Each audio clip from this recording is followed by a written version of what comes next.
Okay, you should be getting asked for permission to record this. That way we can share the tape afterwards with folks who can't be here. Hope that's good, everyone. All right, well, welcome everyone. It's nice to see many of you again, and it's nice to see some new faces here as well. I'm Andy Norman, and I get to facilitate Examined Lives. This is a forum for exploring big, interesting ideas using the tools of many disciplines, among them evolutionary biology. So our topic today is how to grow trust. I think I advertised it as how to build trust, and then realized later that grow might be the more appropriate verb. Just a couple thoughts on this. It seems clear that social animals depend on trust to coordinate their behaviors and reap the benefits of cooperation. And trust also seems to be in dangerously short supply in certain parts of the world right now, and which naturally raises the question, how do you build trust? And I think to address this problem at a fundamental level, we probably also want to take on questions like, what is trust, and why exactly is it important?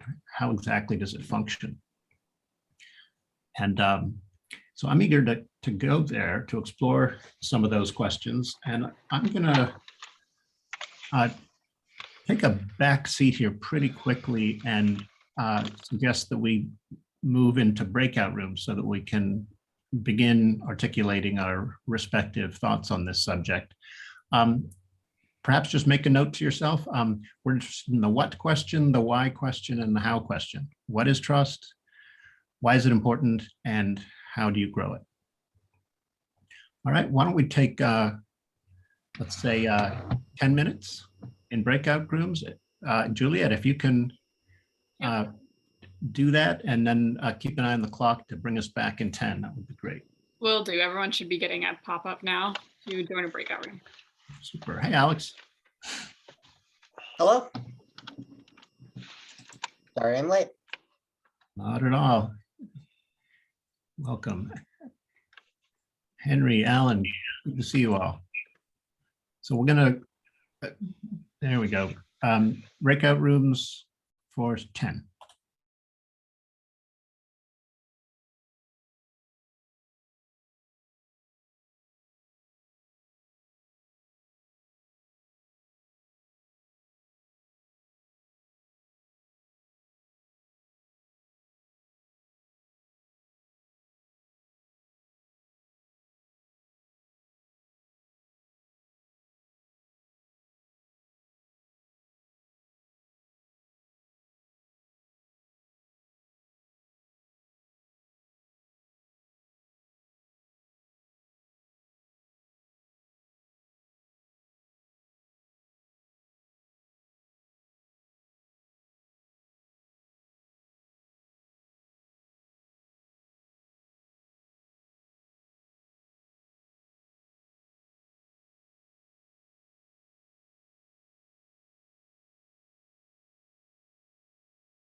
You're on mute. I can't hear. Oh, there you go. It muted me. I hit leave by mistake.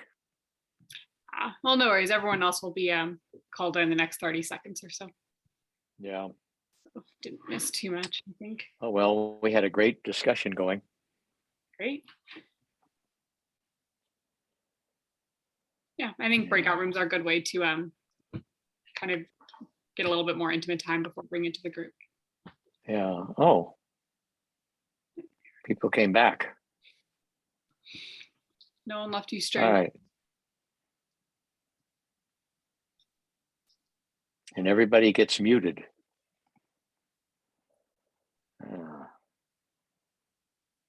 There we go. Somebody looks like they're on a treadmill sideways.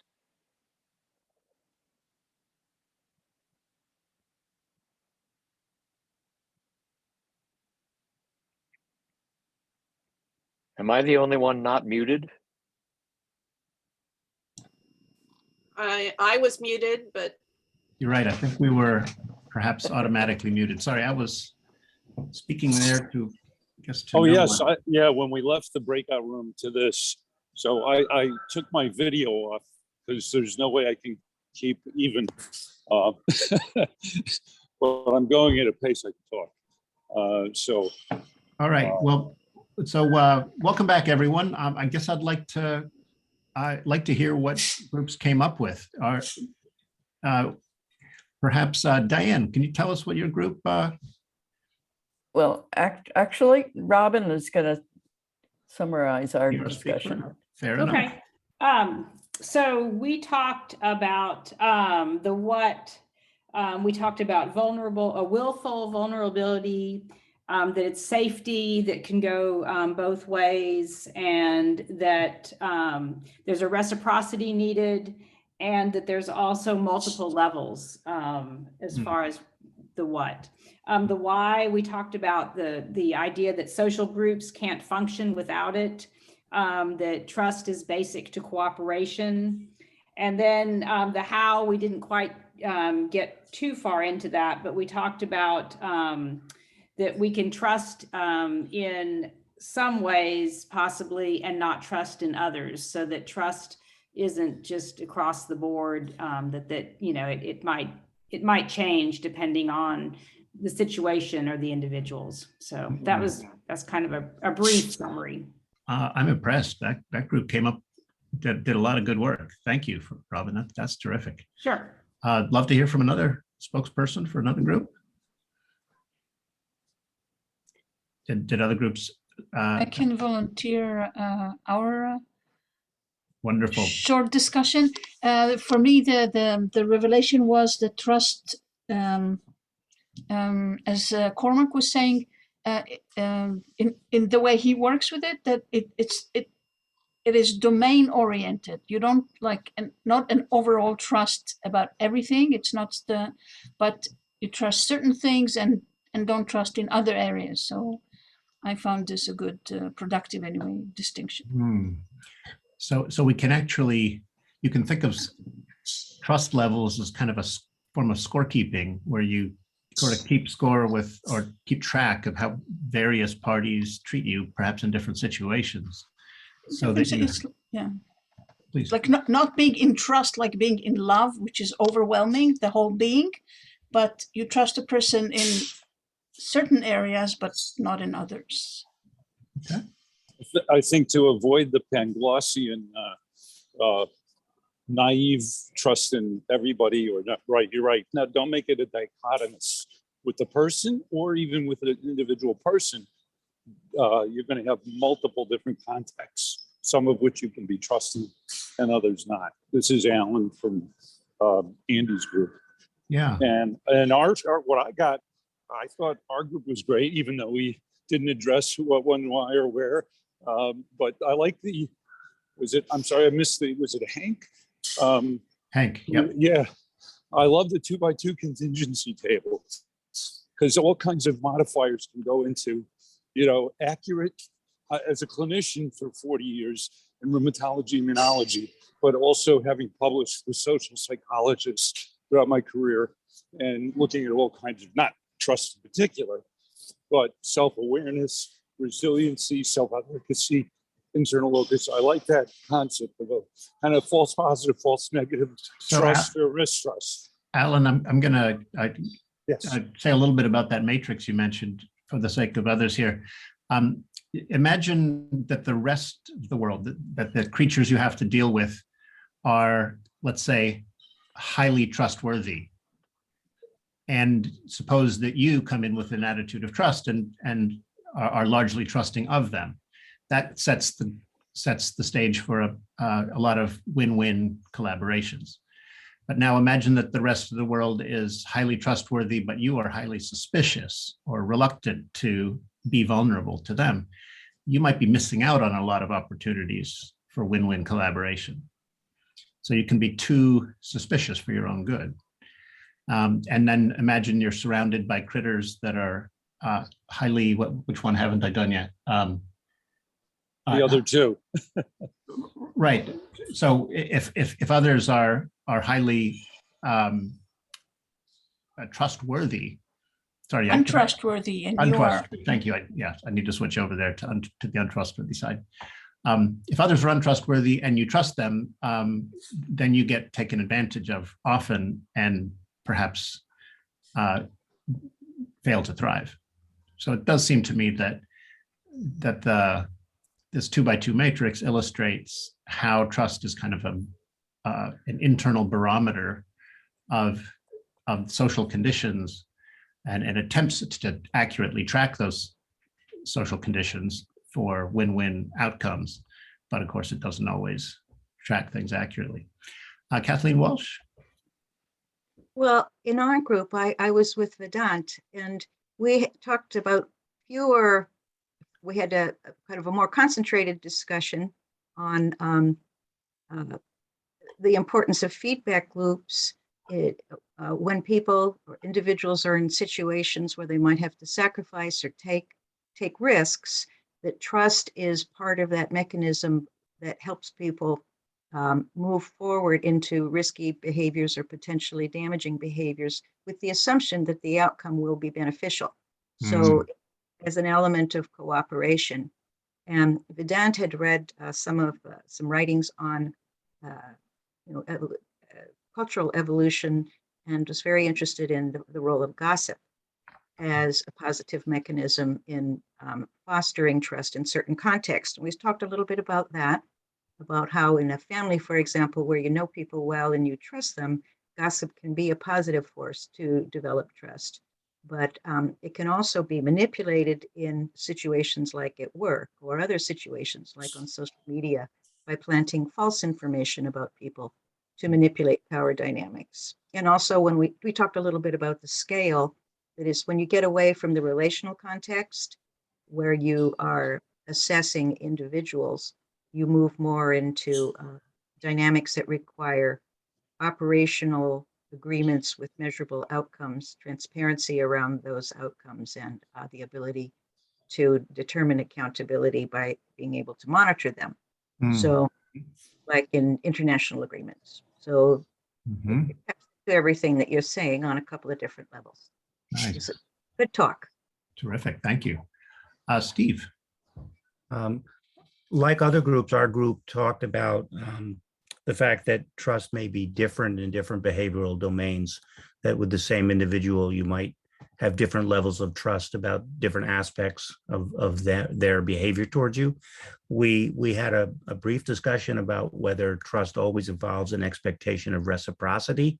Someone mentioned the idea of emotional trust, in which you're not really expecting anything back other than perhaps that they wouldn't betray that trust and hurt you emotionally in some way. We also made an observation that trust to some degree involves an expectation of future behavior. It's predictive, and that when you meet someone, if you think of trust as a dial, when you meet somebody, you set the dial at an initial level, and then as the relationship progresses through time, you dial it up or dial it back depending upon your interactions.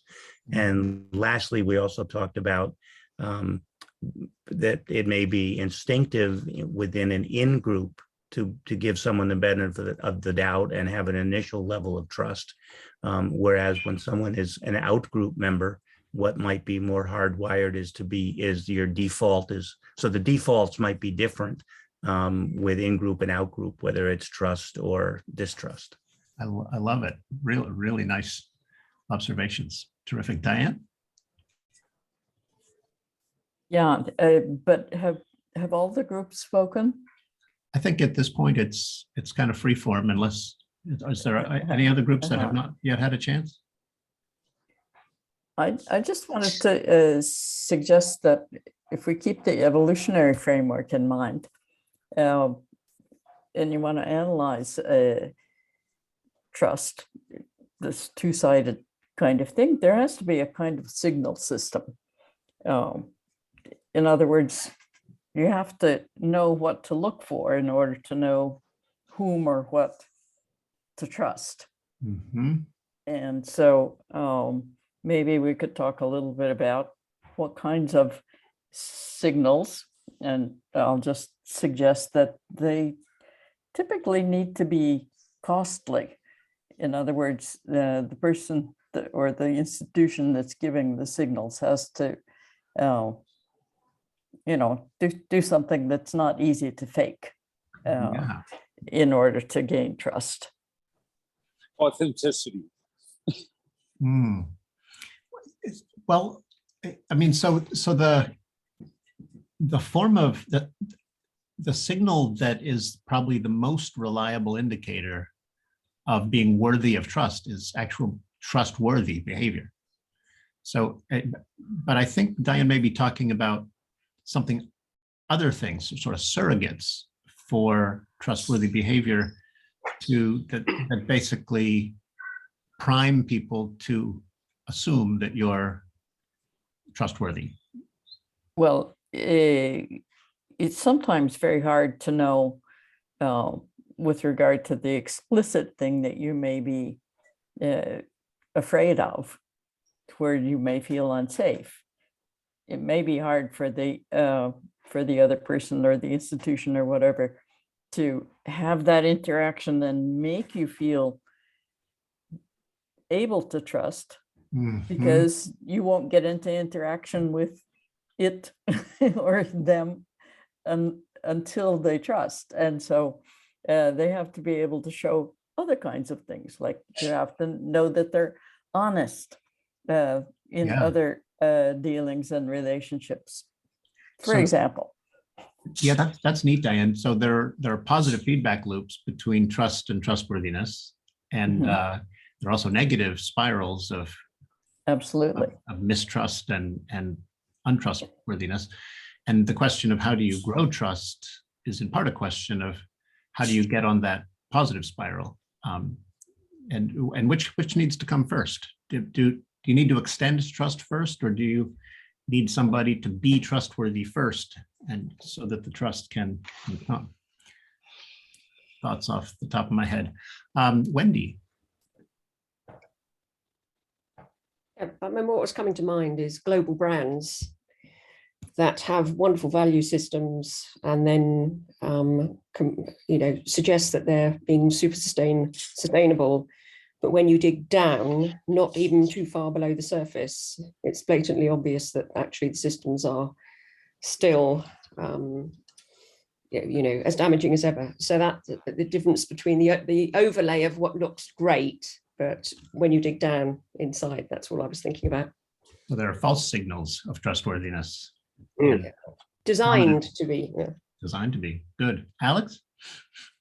Wendy mentioned trust in the frame of our modern capitalist hellscape. I am going to more zoom in on that very primal example.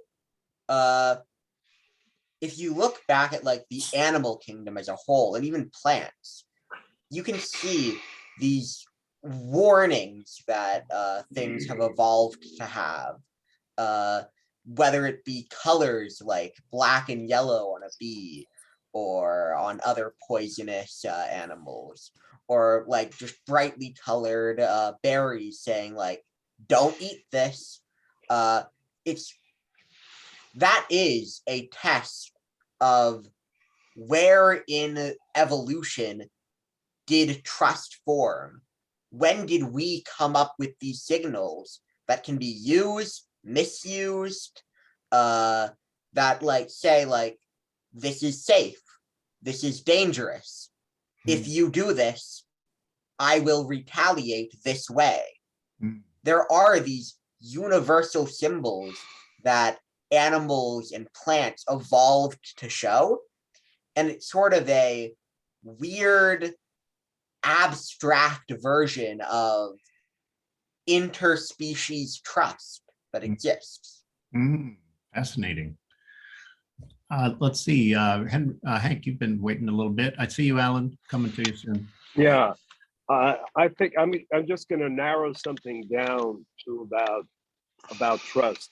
I suggest, from what I've been looking at, that and social psychology research, as well as evolutionary thinking, that the worst thing you can do is, back in the old days, you know, whether it's 10, 20, 50,000 years ago, is get kicked out of your group if the tribe shuns you.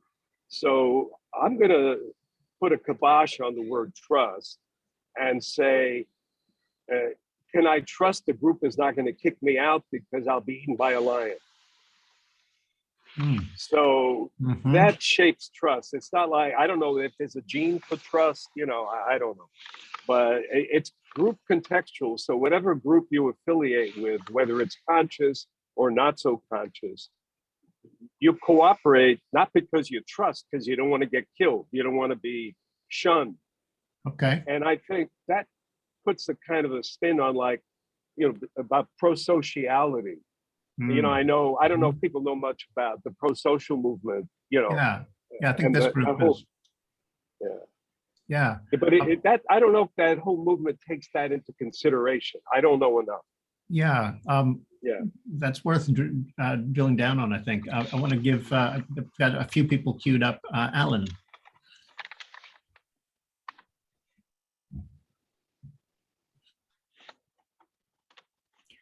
I think I'm still not hearing you, Alan. Could you be muted? Yes, I am. Can you hear me now? Yes. Yeah. Okay, great. Thanks. Yeah, as a medical person with a, you know, having trained in the 70s with the biopsychosocial team in internal medicine and then rheumatology, I was always engaged with psychologists, psychiatrists, et cetera. So I kind of had this awareness, reading Robert Putnam's book from years ago, Bowling Alone. You know, social isolation can be a killer, literally medically. So I like what Hank just said as far as the issue of, you know, what motivates you, what comes first, the chicken or the egg? Do they have to be trustworthy? If you're in a context, a situation where if you don't join part of the group, assuming that they're not, you know, it's not a Ocean's 11 planning a heist, and there's a high risk there, but just for your own survival, you may join the group and then go from there. Good, good. Thank you, Alan. How about Alan Hayes? Yes, thanks. I'm very naive about this sort of thing, starting off from a book I think was called Other Minds, about how octopuses think. And I got myself trying to work out what is it that a very small organism feels that makes it move in one direction rather than another direction. And I think we have embedded in us this sort of very primitive feeling about whether something is good or going to turn out good. There are several videos, like, for example, a small film, I think it's My Teacher, the Octopus, about the development of trust as this small octopus gradually learns that this person is not going to grab it. And there's a terrible one about a dog that has been very badly treated, taking about a week or so before it would relax. I think this basic feeling is very difficult to analyze. Pick it up very quickly.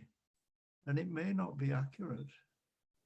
So, and human beings, of course, are able to look not in terms of an immediate situation, but in terms of a developing story of interactions, and feel for that possibility that is being looked into or regarded. Mm-hmm. This is an extremely interesting thing. I remember many years ago walking out from a meeting with a Muslim who said, "What do we need to do to get together?" And I said, "We've got to trust one another." Mm. The feeling that bad things might happen, and I think might is a crucial thing there. We don't regard what we're doing as something that's fixed there. It's a part of a movie or part of a story that we Mhm. terms of. Well, I'll stop at that. But Yeah. Thank you, Alan. That's powerful stuff. Let's see. I think Cormac may have been waiting the longest next. Kathleen, I see you. Can you hear me okay? Yes, sir. So one of the things I think is that trust is a peculiarly human emotion. So you could say that dogs love or other animals love, but the way I would characterize trust is, as an individual moving in a world of uncertainty, you have goals and objectives. Mm-hmm. And when you trust someone, what you're doing is you're saying, I'm trusting you to work to achieve my goals and objectives because you promised me that you will do so. Okay. So there's two elements to that. The first one is we must have language so that we can, first of all, know that the other person understands my goal. And then the second one is we must choose to grant trust that they would act as we would act in the unknown future circumstances that they're going to come across. Mm. Now, breaking that down then, in order for you to grant that trust, there's a couple of things that you must assess about that person. Now, one of them is sincerity, which is about whether they're lying to you. It's the whole truth piece, right? But I think that's only a small part of trust. The other one you've got to do is competence. Simply, in the world of uncertainty that they're going to come into, will they make us the same assessments that you will make, or will they just miss stuff? Right? Yeah, I'm tempted to use the word reliable alongside the word trustworthy, because when you put your trust in somebody, you want them to be trustworthy and reliable. Well, someone can want to be reliable, but they just don't have the capability. You know, someone might say, there's someone who really needs an operation here, Cormac, and I might go, I would really like to help them. I understand your goal. I would really like to help them with that operation, but you know what? If I do it, I'm going to kill them because I'm not competent. Right? Yeah. But there is a third one, which is involvement. And quite often people just get diverted. So you may tell me, I'm going to do that for you, Cormac. Right? There's an example jumps out from the last group we had. Someone made a request of Sage to send something out. I haven't received anything. Right? So Sage was not trustworthy in that domain. He understood it. He was perfectly competent of doing it. I think he was completely sincere about wanting to do it, but he got overtaken by events. Right? So involvement is the third piece of it. And one of the things that I've observed working with businesses is we can kind of do this unconsciously until we get to groups of about 100, 150 people, Dunbar's number. And then when organizations grow above that, unless specific work is done to design trust frameworks, they fall apart. That's a really nice insight, I think. Yeah. And I think we find ourselves in a world now where the deliberate design of trust frameworks is really important work. Yeah. And the insight behind that is trust is a skill, not a feeling. I like it. Kathleen, you want to build on that?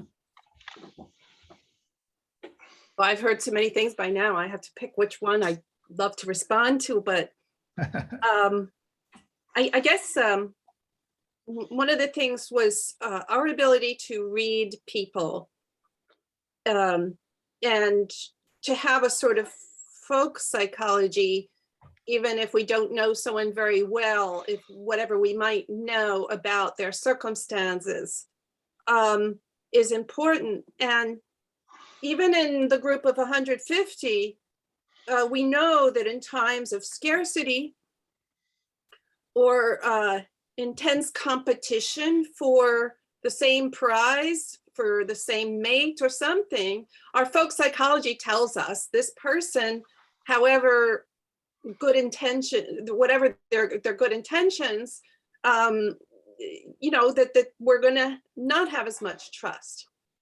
So I guess like there are different kinds of trust. I mean, you know, environments and times of scarcity have, you know, can create the more zero sum type of thinking. Yeah. That we yet- have the both of them. Yeah, to build on that, I really like that, Kathleen. When you can start off cooperative relationships with interests well aligned, and then it's relatively easy to be trustworthy when your interests are well aligned. But when interests diverge, then somebody who might have originally been sincere might prove to be. Now I'm remembering the thing about the Muslim and saying, well, we just have to trust one another. I know you didn't mean it's as simple as that, because we should never trust someone else to know our goals and objectives as well as we do. And so when someone has a different perspective or experience based on, you know, what they're experiencing, trust would have to be trusting other people to understand that our interests don't coincide perfectly. Oh, wow. Neat insights. Ilan? Yeah, I would like to pick up on that a little bit. So trust is contextual, but it's also contextual to the individual. So, you know, my frame of reference and my experience, my background would say, you know, trust means one particular thing to me, but to another person means something entirely different. So, you know, it's not equal. So there's the dimension of what's subjective and what's objective. Okay. And how to, you know, so there's the question, you know, is it an emotion, a feeling, a belief? You know, I believe I can trust you, or, you know, I trust or don't trust you. That's an emotion or some snap reaction. And so my question is, you know, is how to construct some framework where, you know, there's the element of trust, cooperation, something you can quantify. Because if you can't quantify it, then we're going to debate, you know, different aspects of whether someone is trustable or not, and we might not agree. So how do we agree? How do different people agree to the trustworthiness of a particular entity or person? Tough question. Let's see, Kathleen. I'm Kathleen, and Kathleen Hart is gracious enough to call herself Kathy during these talks when we're both present. As Kathy said, there's been so much brought up just in the last couple of shares that it's hard for me to pull together my thoughts, but I wanted to pick up on a couple of things. The last speaker said something about having ways of sort of measuring or defining. I think I'm not representing what he said accurately, but it really, to me, that spoke to the idea that there are certain observable or behavioral components of trust. And I want to counter that by saying, and now I'm going to be directly contradicting Cormac, who said that it is a skill, trust is a skill, not a feeling. It can be both. And also animals do experience trust. I would like to bring in from the far side the wonderful work of Rupert Sheldrake, who developed the theory of morphic resonance and based his research on very scientifically assiduous documentation of animal behavior, including the theory that predatory animals, their eyes literally create a field, an energetic field that locks in their prey, and that can be sensed by other animals. So his book is based on that research is called The Sense of Being Stared At. And also dogs have an intuitive connection with their caregivers or owners, whatever you want to call them, and they are in communication that we can't understand at a distance. And his work is summarized in a book that called "The Dogs That Know When Their Owner Is Coming Home."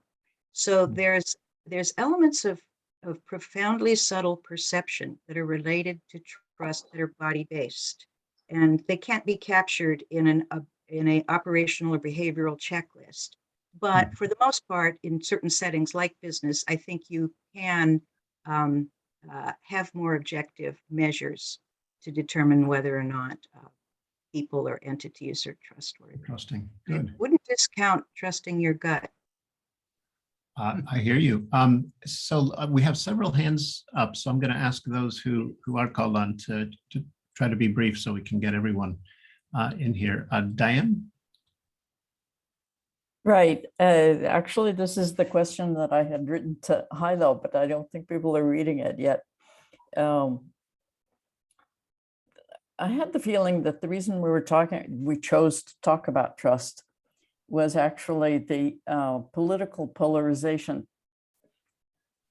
events that we are living through in today's world. And how do you build trust? I had the sense that perhaps we were going to talk about how can we make ourselves trustworthy, and ourselves is sort of implicitly, I think, one side of this polarization. But I wanted to ask, how do they, the implicit other side, get so many people to trust them? What is the mechanism? Yeah. What do we have to say about that? That's fascinating. I was watching television news last night, and they had a clip where Donald Trump was encouraging Mehmet Oz to declare victory in the Pennsylvania Senate primary election, even before the votes were counted. And they switched to a Trump supporter who was basically saying, "I trust Donald Trump." And he's right here saying things that directly undermine our democracy. And she says she trusts him. And I'm just mind-boggling to me that people would extend trust under circumstances like that. And I don't understand the mechanism by which he wins people's trust. Steve? Two quick comments. One in response to Ilan, who mentioned quantifying. There's lots of research using game theory that attempts to quantify trust and distrust. One of the articles that we were assigned this week had math that was beyond me that attempted to do just that. The other thing I would say, just by sort of way of summary, perhaps, is that the way I tend to think about this, again, to repeat a comment I made earlier, is that trust is essentially a prediction about another person's future behavior. And that evolution has shaped us with a suite of cognitions and emotions that enable us to do that. And we should be able, we're the descendants of people that were able to do that accurately. So we all should be fairly hardwired and have lots of ways to do that. The only comment I would make is that there are, and I put this in the chat earlier, there are bad actors out there in the world that know how to, in a way, mimic signals that would use that suite of emotions and falsely convince us that they are trustworthy.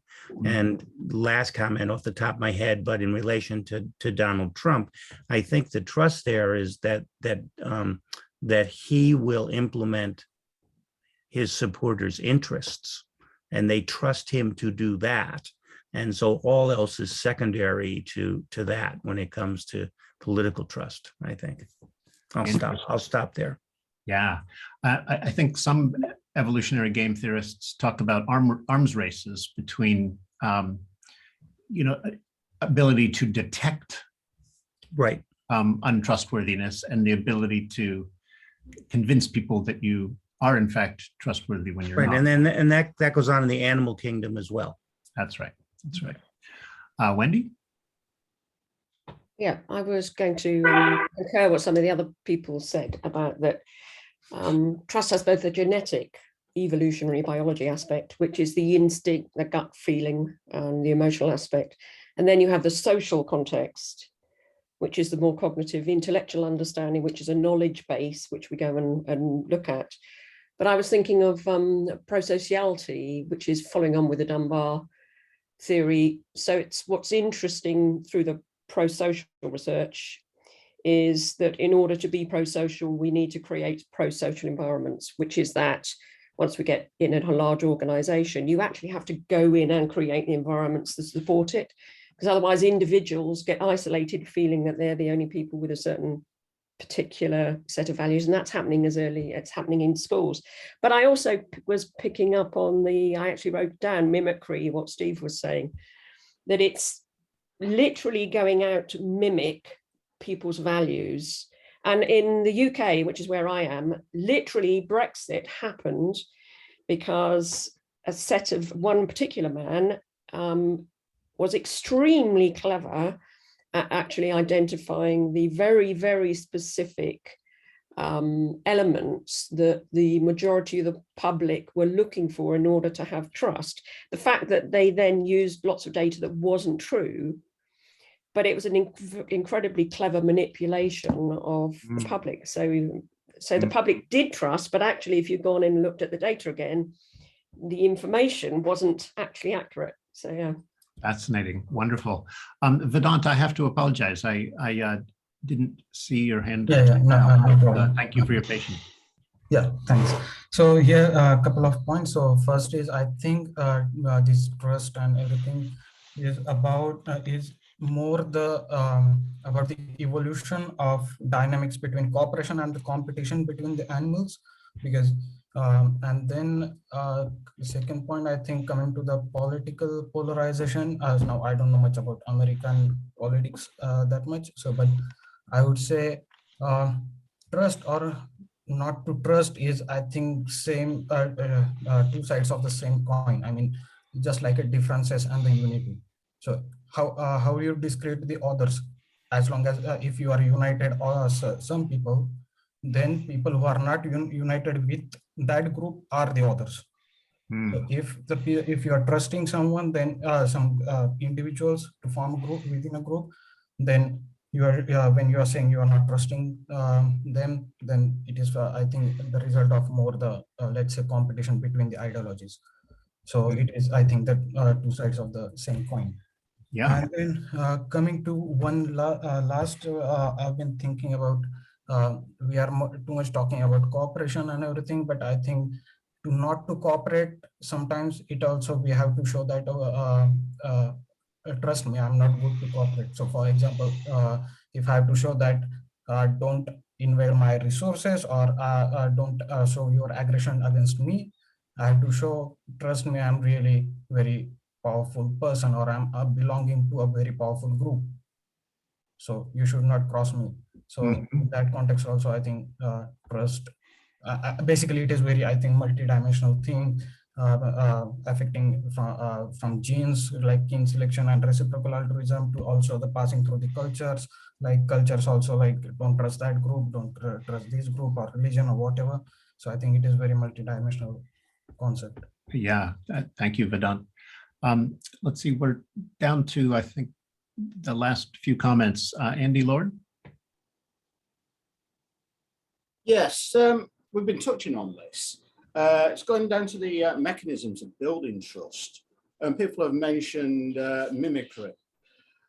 One thing I've been a long time interested in is the opposite of trust, is deception, confidence tricks, hustles, scams. How do they work? What is the mechanisms of these things? And I think looking at how a hustle works, the mechanism, the process, the stages one of them goes through, we can begin to understand how that trust is built, and how it's tricked, how it's defrauded, how it's betrayed. One of the ones which is particularly relevant, I've found, is something called the convincer, whereby there's a little bit of bait put in, but that bait is like made trustworthy, it pays off. But once that's done, then the hustle, if it's a long con, then it can move into a bigger picture. So like, yeah, you're in there, you've got it paid off, you've got that bit of trust feedback. But once you've got that trust feedback, you're hooked. Mhm. There was once, if you've seen it, I think it was BBC, there was a good series on it called Hustle, and it went quite deeply. It was a drama, but it went quite deeply into how these hustles work. So it's quite interesting to watch.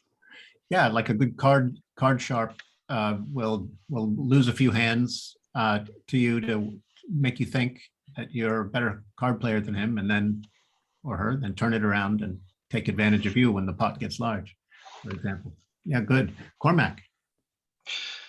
Yeah, can you hear me okay? Yep. I want to push back strongly on trust being, first, that something that animals can do, and secondly, that it is connected to emotion. I think it's dangerous to think of it that way, actively dangerous. Our instinct, because we're social creatures, is to feel trust for people that are like us. And if we submit to that and accept that, what we do is we end up creating groups around us that are like us. It actively goes against diversity. So what we've got to do is we've got to step back from our emotional response and look at what we're trying to achieve. And sometimes what we need to do is we need to choose to grant trust to people who we know will not do it the way that we would do it. And that's a higher human function. Other animals can't do that. Yeah, and to paraphrase, to the extent that our feelings of trust are on autopilot and just generated, then manipulators, con men, can come along and hijack our behaviors. So it actually makes sense to insert reflection and rational modification into the process of deciding how much trust to extend. Right. I mean, I think we live in a world of uncertainty, and when we ask someone to achieve our goals, it's actually a win if they do things differently to us. We discover something. Things work better. That's the secret sauce of diversity. Fascinating. Grant trust in a space where people are different to us.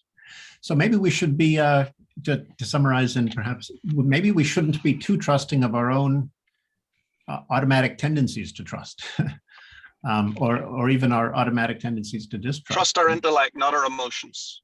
Okay. I bet you we could have a whole nother session on that one. That would be some time. I do see you, Hank. You got to go? No, I just want to say this is just a comment and a keep it short, plea. okay? Yeah, can we continue this? But especially the notion on brainstorming, building trust, because we didn't get anywhere near there today. So, and I'm really, my enthusiasm is very heightened. And so I just want to convey it just to see what you think or what other people think. Well, that suggestion comes at a good time, Hank. Thank you. One thing we could do is devote another session to this topic, but go deeper on the how. Yeah.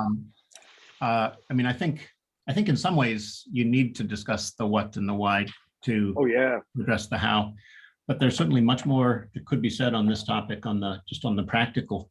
How do you grow it? How do you build it front? So we can actually make that one of our potential topics for next time. Let me lay out a few options for you, and then I'm going to have you vote. If you're new to this process, I'm going to describe 3 or 4 topics. We can take a topic suggestion from the floor if you like. And then we're all going to vote using the raise hand function in the under the reactions button. It'll show up in the participants window. Okay, so here's a couple topics we might discuss a month from now. How to be more objective. Topic number 2, how to be less reactive. Topic number 3, if we go with how to build trust, I want to add something to the title so it doesn't appear as though we're just recycling one. So I don't have the right title for that one yet. But if you want to vote for the idea of going deeper on the trust issue, and you're willing to leave it to me to come up with a new hook for that, we can make that our third option. And fourth option, how to combat disinformation. Okay, so Andy, could I just ask if that's building trust could be aligned more with the CPD stuff we've been doing? CPD? Yeah. What does that mean? CPD? Oh, sorry, the ProSocial stuff. ProSocial world stuff. Yeah. The building trust aspect of it and the mechanisms. So one way I could elaborate that topic is to how to build trust and link it with the concept of prosociality and how we foster it. That's what I was trying to say. Yeah. Okay, good. Yeah, that's a helpful suggestion. So let's call that the how to build trust / prosociality topic. Okay, all those you can vote for as many as you like. Again, please use the raise hand function. All those in favor of how to be more objective. And Juliet, if you could help me count the votes, that would be helpful. We occasionally get an analog hand here. I see Kathleen raising an analog hand. We'll add hers to the list. Okay, hands down, please. Second topic, how to be less reactive.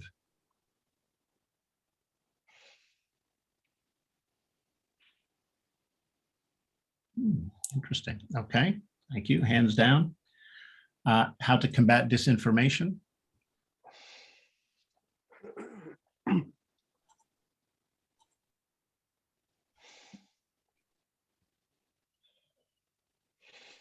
All right, thank you. Hands down. And finally, how to grow trust and prosociality. Okay, by acclamation, I think. That's a strong vote for the last of those. So Andy, nice suggestion. I think we're gonna, this gives us a mandate to pick up where we left off here and run with it in I think in particular a more practical dimension. Many of us want to know, what do we need to do to help overcome polarization, to help rebuild the trust that our societies need to flourish. Andy, I've posted a link to a Harvard Business Review article in the chat that might be interesting for people. Thank you. I will make a note of that. Thank you. I may include that with the topic suggestion later. Thank you. Andy, can I just add to, as a clinician being around the world about, we'll call it building trust, one way it's done is amongst a process group of us, and to see how hard or difficult it is to build trust. That's a whole other project, Yeah. not for here, but just to say that's a tough one that doesn't work well. I mean, it works well to see how hard it is, but so just to keep it in mind. Thank you. Cormac, is the link you were referring to no, I'm seeing something Cormac posted on promise-based management. That's it. Yeah. That's the one? There's trust. Yeah, that's the one. But it's HBR. Yep. Yeah, it's based on trust underneath it. Yeah. Got it. Thank you. Okay. We have a topic for next time. I love the energy folks brought, the insights. Thank you all. I think we should wrap up here, but I look forward to seeing you all again next month. By the way, you might want to jot this in your calendars. The third Thursday of next month is June 16th. So same bat time, same bat channel. All right, everyone have a great month. Bye-bye. See you in a little bit.